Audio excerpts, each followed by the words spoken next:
lanjut ya. Jadi berikutnya, oke, sebentar.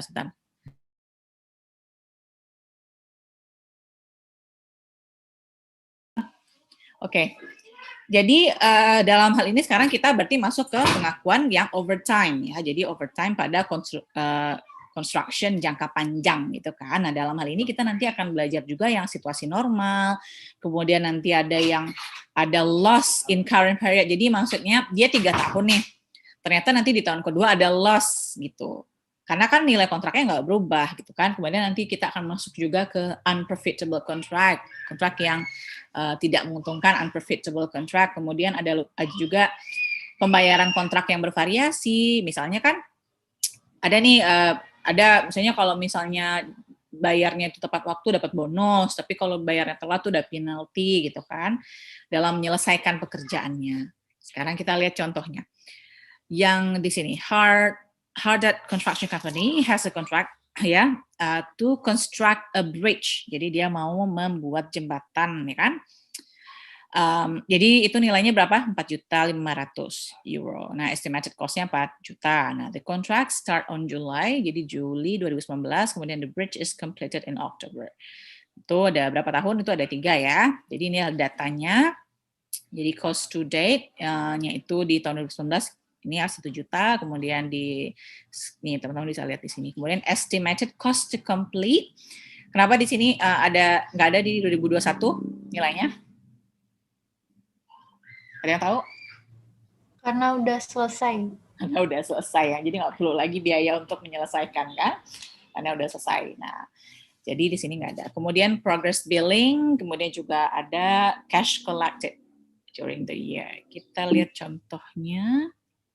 Oke.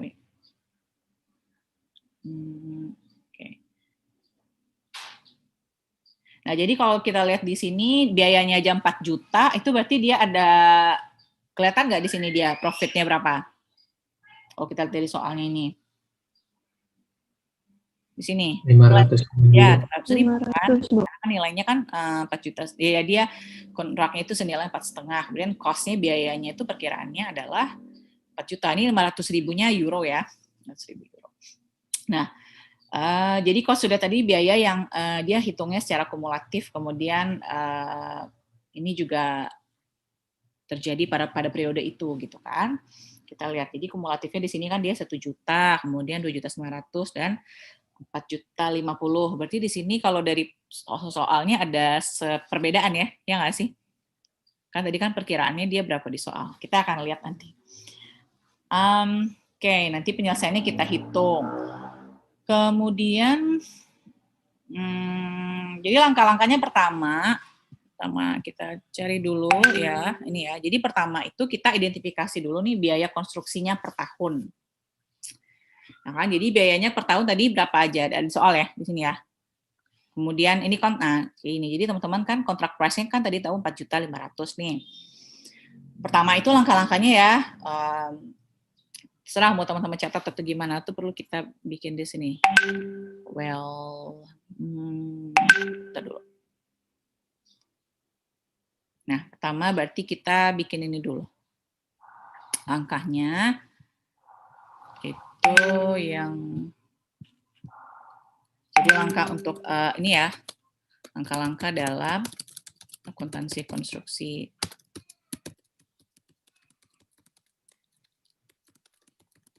Panjang. Jadi ada pertama itu yaitu identifikasi dulu biaya konstruksinya per tahun. Kemudian kita hitung persentase penyelesaiannya. Jadi menghitung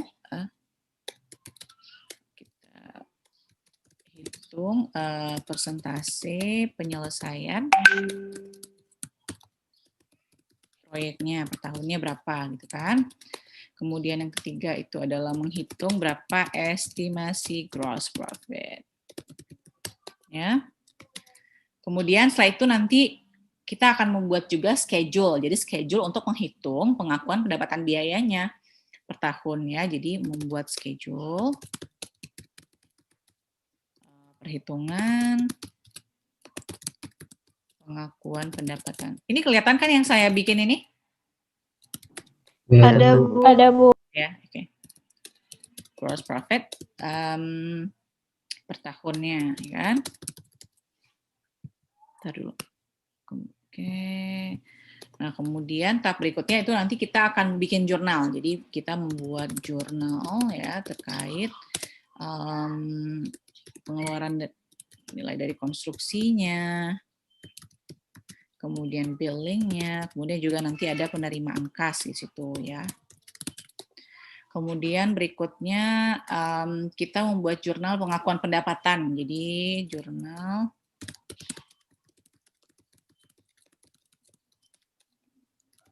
biaya dan gross profit. Ya, nanti setelah itu baru kita membuat jurnal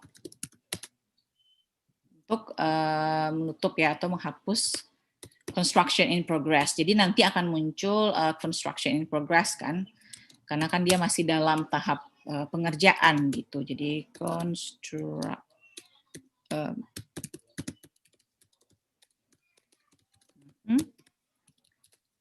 dan juga progress billing di akhir kontrak. Oke, jadi dicatat ya, silakan.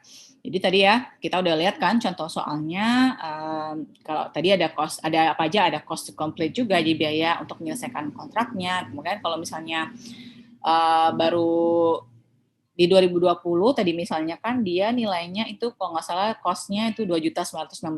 Nah, ternyata estimasi biaya untuk menyelesaikannya itu berapa gitu. Nanti kita akan lihat. Jadi nantinya makanya tadi kan ada teman-teman lihat bahwa biaya akhirnya itu 4.050 kan. Padahal kan awalnya estimasi biayanya itu kan cuma 2 juta. 4 juta ya kan? Kan dia nggak di soalnya itu. Berarti itu ada kenaikan di situ, kita bisa lihat ada penambahan biaya sebesar 50.000 gitu. Jadi kalau misalnya progress billing itu adalah tagihan yang sudah disampaikan kepada pihak pembelinya. Jadi misalnya berapa yang ditagihnya. Ya, kita balik ya. Ini udah selesai. Saya balik ke slide lagi.